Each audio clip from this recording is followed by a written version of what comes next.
When we say, oh, set standards, usually, and I could be wrong about this, we think in terms of other people because we're always talking about, oh, I have standards and I will not expect that.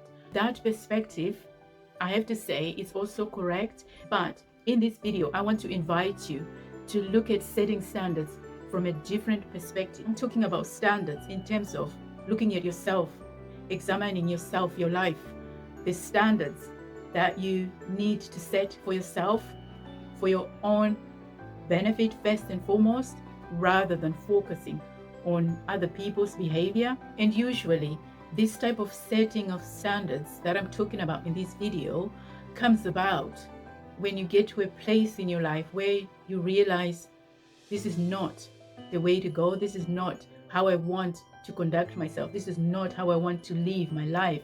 I can't do this anymore. I can't live like that anymore. When you come to that place of looking at yourself and how you have been moving in life, then it means you have begun to really set those standards. Perhaps you've been that person who does not watch what they eat, do not exercise, you spend all day in bed sleeping, not because you're sick or depressed or anything like that.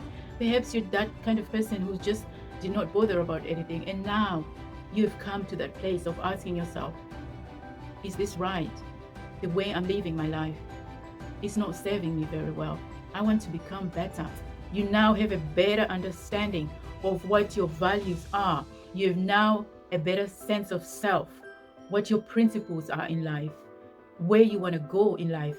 You start asking yourself crucial questions. Questions such as, who am I? How do I want to live my life? How do I want to be treated as an individual? And you also answer that question in a way that recognizes that how you want to be treated yourself is the same way you want to treat other people. The same kind of grace you want other people to extend towards you is the same kind of grace that you want to extend towards other people. Because it's not fair for you to expect the same standards in other people when you yourself don't live by the same standards. So when you start to think about how you want to be treated and how you might expect other people to treat you, then you're setting social standards, behavioral standards for yourself. How do I want to communicate my wants and needs to other people? How do I want them to communicate those same needs to me? In order for you to set the right kind of standards for you, you need to have clarity of who you are as a person, what your values are and your principles, and the kind of person you want to project into the world, you want to project in your day-to-day life. So you set those standards once you've got an understanding of what you want, the things that you can tolerate and what you can't tolerate for yourself. So you're coming from a place of understanding of self rather than looking at other people and their behavior. You start by looking in the mirror. And the same goes for the physical as well. How do you want to handle yourself? The food that you eat, your lifestyle choices. Do you exercise? What are your standards when it comes to exercise? What are your standards when it comes to the things that you put in your body? What are your standards when it comes to rest?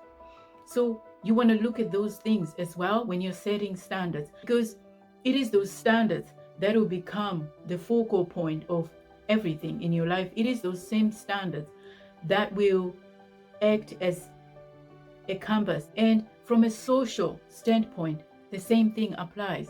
You're looking at your behavior, how you interact with other people. What standards do you set for yourself? What kind of person do you want others to perceive you as? Do you want to come across as somebody who is kind, who is polite? Do you want to be of value to your community? So what standards exactly are you setting yourself when it comes to your social settings, when it comes to you as a social being? And another way you can set standards is by looking at your self-actualization process. What kind of person do you want to become? What are your goals in life? What are you morphing into?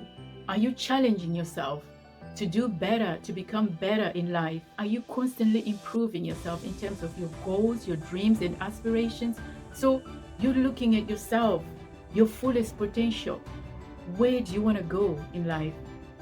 What do you aspire to become? When you're able to set that standard for yourself, then you're able to walk as somebody who's working towards that standard. And at the same time, you're able to expect the same kinds of standards in the people that are in your life, in the people that you choose to include in your space. And once you set those standards, you will not be able to accept anything less, because you know who you are, you know where you're going. So it's important to remember that when we're talking about setting standards, it is not just about looking at other people, how they treat us, what they're giving us, and what we expect from them. It's not always about them. It starts with you. As I say, you must look in the mirror, have the same kind of standards yourself.